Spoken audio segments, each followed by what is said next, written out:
Hi guys, welcome back to Too Cool for Middle School. My name is Megan and I teach 6th grade history and 8th grade English at a middle school in Southern California. Welcome to my YouTube channel. I've been here for about 5 years, just putting out videos to try to help teachers through some of those things that just take a long time to figure out on your own, you know? We are busy, we don't have a lot of time to do everything by trial and error, so if there is a teacher who has already figured something out, it's great to be able to learn from them. So over the past almost year, I think, I've been using Nearpod.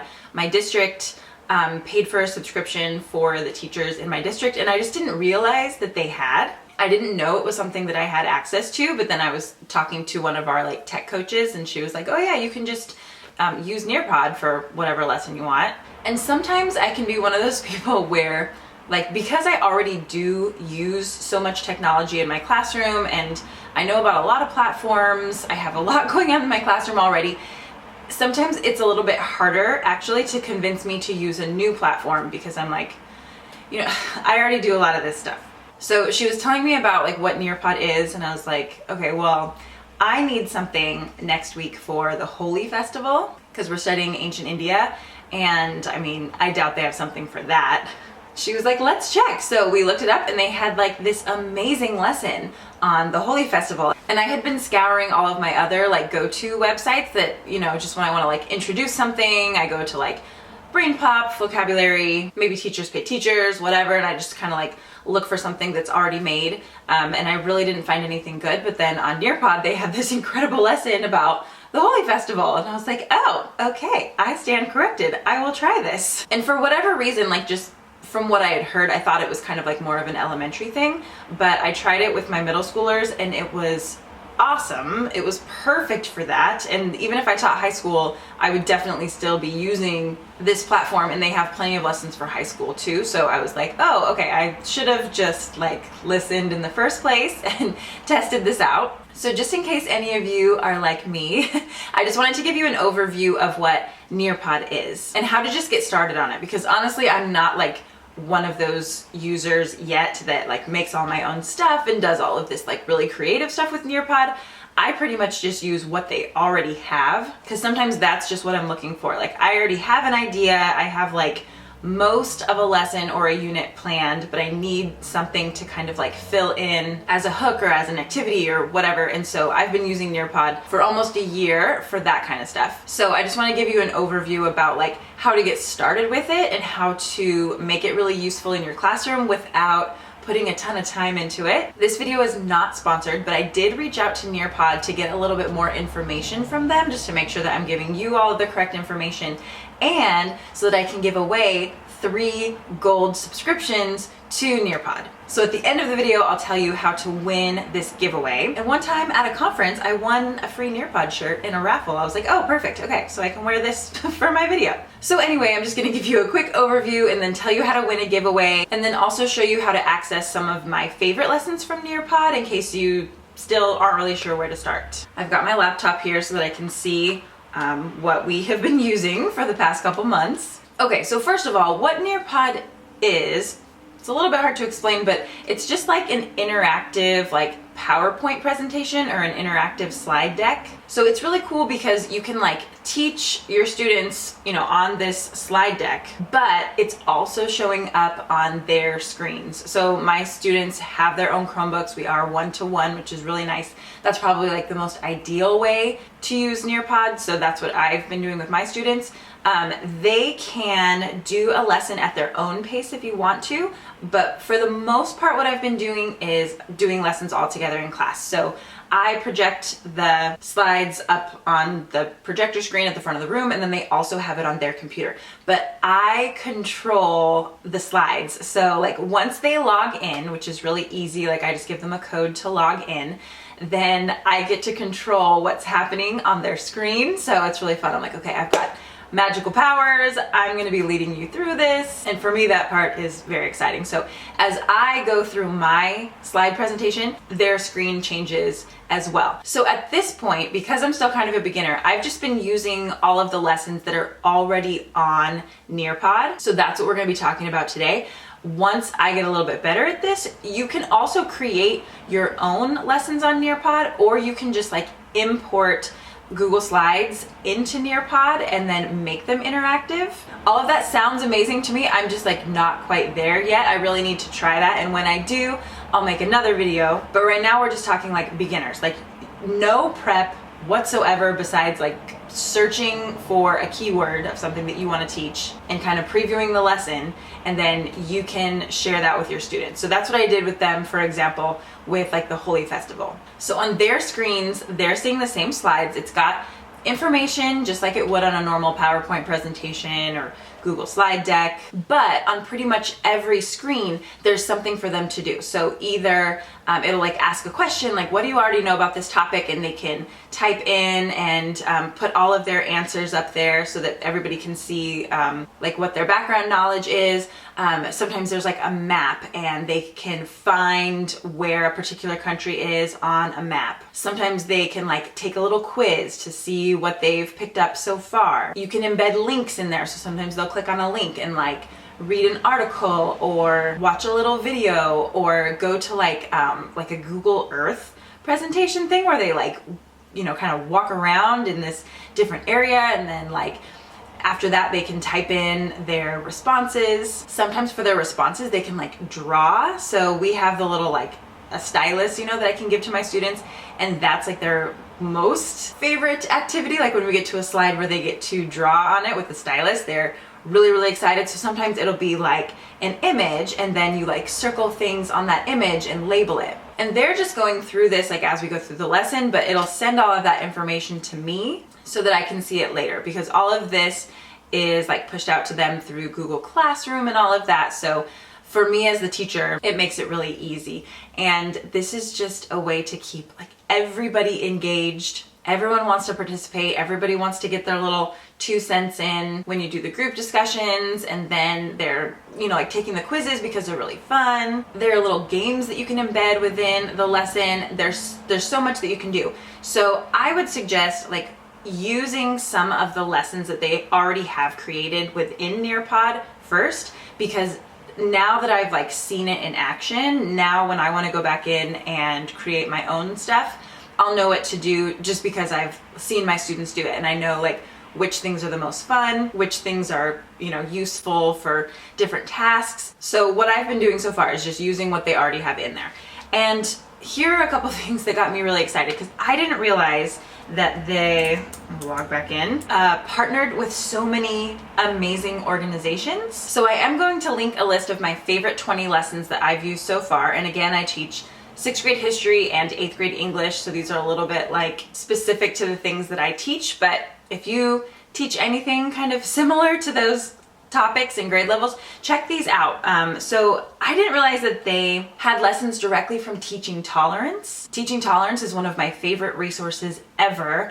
And I would say that like my only complaint about Teaching Tolerance is that sometimes the lessons they have on there, I mean, they're great like content wise, but you do have to take everything yourself and like make it accessible to your students. Like you could make like your own PowerPoints out of it, or like kind of your own worksheets and stuff, unless you have Nearpod, because all of these are put into lessons, and everything is labeled by which grade level it's appropriate for, and so you can just like filter the lessons for those different things. So I'm seeing some that are like grades 9 through 12, grades 6 to 8, grades 3 through 5.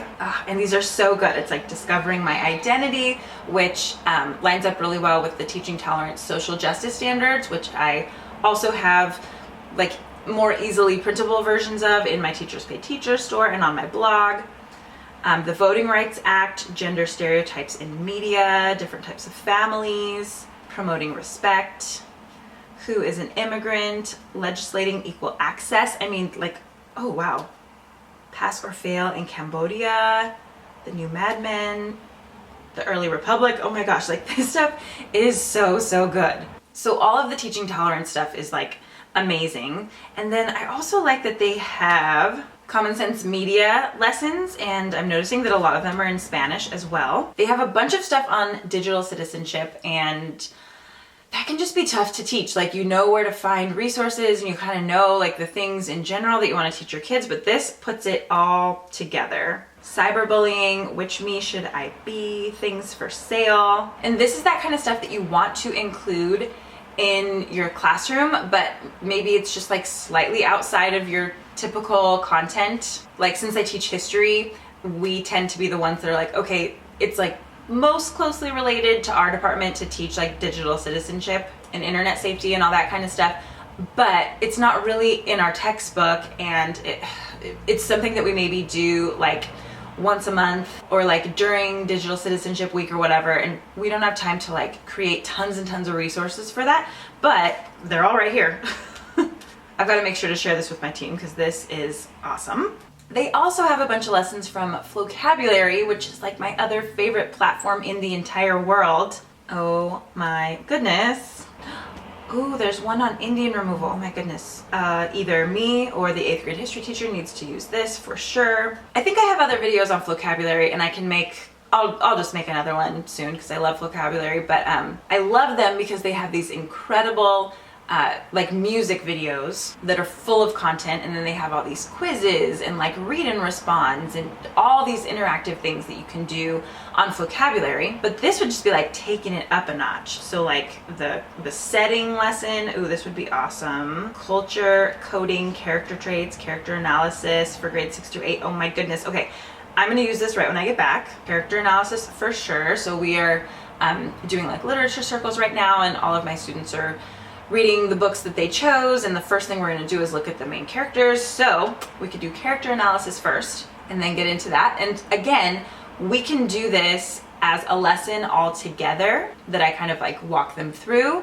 or I can just push this out to them and have them do it like for homework, like a flipped classroom type thing, and then come back the next day and apply what they learned to their novels. So I just have to decide how I want to do that. So, ooh, this is very, very exciting. There are also a bunch of like VR, virtual reality, little like field trip lessons. So wherever you are teaching them about, that one's really cool. Oh, I did this one with my 8th graders last year, and it was exploring poetry in nature. I feel like I'm a good English teacher, but my weakness for sure is poetry. Like, give me some articles, give me some books, give me some historical fiction, whatever, but poetry is tough. So this was my favorite poetry lesson that I've done with my students. This one's called Exploring Poetry in Nature. So they got to like go to different places on Earth, virtually explore these places, and then read poems about those particular places and analyze those poems through the lens of like nature and place. And it was so cool. That was also one of the first lessons I did from them, and I was just like, this is great. They have another little collaboration that was also just so good. So it's like Nearpod plus Participate. These are just so good. I can't even stand it. I can't even explain how great this is. So this is the United Nations like Sustainable Development Goals, and they've created lessons to help you teach those. Like, these lessons are on like responsible consumption and production. Okay, I need to do that one. No poverty, zero hunger, reduced inequalities, gender equality, quality education, clean water for all.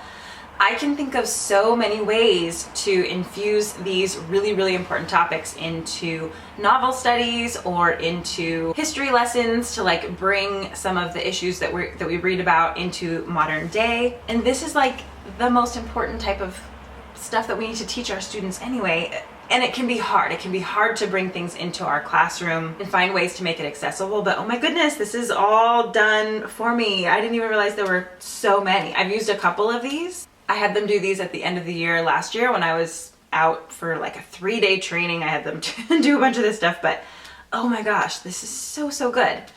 And as far as I can tell, these are mostly 6 through 12, but I'm sure they have other things for the younger grades as well. But oh my gosh, this is so good. Oh, I forgot about this. Okay, like as if this couldn't get any better, another one of my favorite platforms is iCivics. And iCivics is totally free. They have all of these incredible like super high quality games that your students can play about like civics and government. I think it's like the trust of Sandra Day O'Connor. I think she left money behind to, you know, create this website where kids can learn so much more about being good citizens and participating in government. So there are also a bunch of lessons, like you can do the Judicial Branch right here through iCivics and Nearpod. Amazing, amazing, amazing. Okay. So again, I know that it would be really fun for me to like create more of my own stuff on Nearpod, but at the moment, there's just so much good stuff that I'm like distracted by trying all of their lessons that are already there. So for now, this is how I use it, and it's literally no prep. Like I just search and see if they have something that relates to what I'm teaching.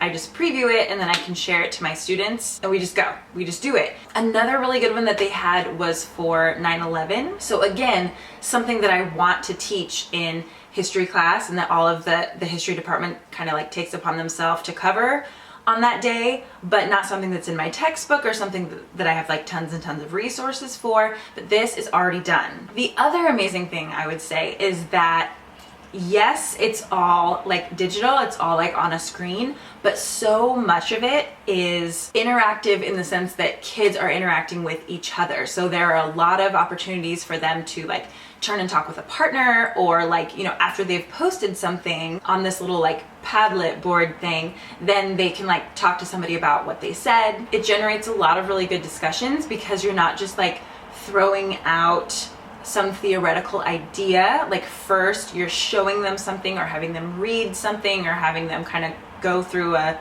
thought experiment of some kind or whatever, and then they discuss and they have like something to refer to. So it's just so effective and really engaging and just has so many incredible topics right there for you to use. And I know from talking to so many of you through Instagram and through YouTube that you want to teach about this stuff and you just need like a way to do it. You just need a little bit of help structuring some lessons about sustainability or about inequality, and then you would do it. You just needed a little bit of help. And ta-da, here it is. So even though I'm like a little bit newer to using Nearpod as a platform, a lot of these other things like vocabulary, teaching tolerance, iCivics, I've been using for years and years. So if Nearpod is teaming up with them, for me that gives them a lot of credibility, and I really trust them because I know that these are all such good companies and such good organizations, and if they're all working together, then like I'm in, because this is stuff that I've used and loved forever and just takes my teaching to an entirely new level. So I'm going to link information below about how to get Nearpod. I'm not a salesperson for them, so I don't know exactly like all of the different packages and different pricing and stuff like that. I think there's like a free version, but then if you want to use certain lessons, then it is worth it to have one of the subscriptions. So I'm going to leave that information down below for you, and I know they're really helpful if you have questions about that. And also they have given me 3 gold codes for you, which is so generous. I get to pick 3 winners. I am very excited about that. So here's what we're gonna do for the giveaway. Giveaways on YouTube are always difficult. It's just harder for me to get in contact with you if you are the winner. It's easier for me to like find you and stalk you on Instagram and to like get your attention and let you know that you won. So we're gonna run this giveaway over on Instagram, but in order to enter over on Instagram, you have to watch this video and be subscribed to my channel. So if you've already done those 2 things, you're almost done. We're just gonna make this kind of fun. So over on Instagram, what I'm gonna have you do is leave a comment underneath the giveaway image, and you have to just comment one of the things that is around me in this video. I mean, it's kind of all like one item and just a lot of that thing, but whatever you see here on my desk, you're just gonna leave a comment on that picture of one of the things that you saw in this video. So just something kind of silly and kind of fun, just to show that you also were over here hearing all of the information too. Let me check my calendar. Okay, so this giveaway is going to end on December 8th. And I will notify the winners on Instagram because again, it's easier for me to stalk you there. 3 winners. You have a really great chance of winning a gold subscription. And if you already have a subscription like through your district, don't forget to check out the list of my 20 favorite lessons from Nearpod, just in case there's something you haven't seen before that you want to try out. So thank you so much for watching this video, and thank you to Nearpod for teaming up with me to do a giveaway. I'm like really excited to start lesson planning. It's Thanksgiving break right now. We have to go back in a few days, but I'm like, ooh, I have so many things that I want to include when we get back. And thank you so much for your support in general. I love you guys. I love getting to share stuff like this with you. So thank you again for watching, and I will see you in my next video. Bye.